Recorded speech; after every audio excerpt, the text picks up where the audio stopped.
13వ స్థలము యేసు ప్రభువు సిలువ నుండి దింపబడుట.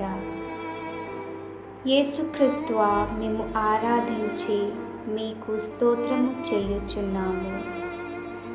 ఏలైనగా మీ తిరుసిలువ చేత లోకమును రక్షించితిరి.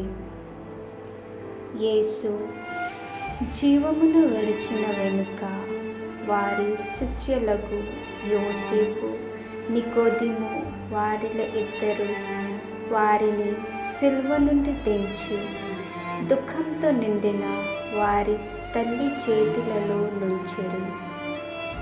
ఆమె అధిక వేదనతో ఆ దివ్య శరీరమును కౌగలించుటను ధ్యానించుదముగాక. యేసు ప్రభు చనిపోయారు. అతని శరీరము సిలువపై వేలాడి తీయబడింది.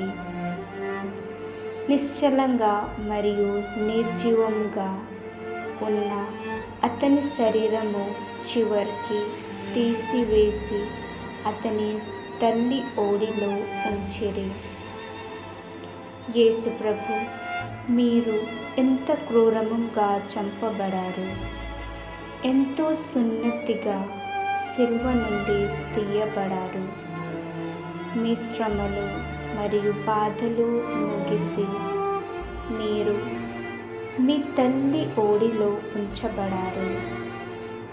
మీ శరీరము నుండి ధూళి మరియు రక్తము తుడిచివేయబడాయి. తల్లి మరియమ్మ గారు ఎంతో ప్రేమతో వ్యవహరిస్తున్నారు.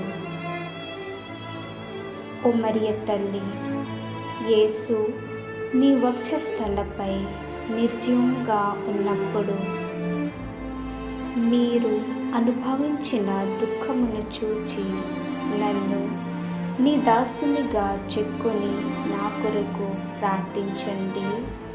ఆమేన్.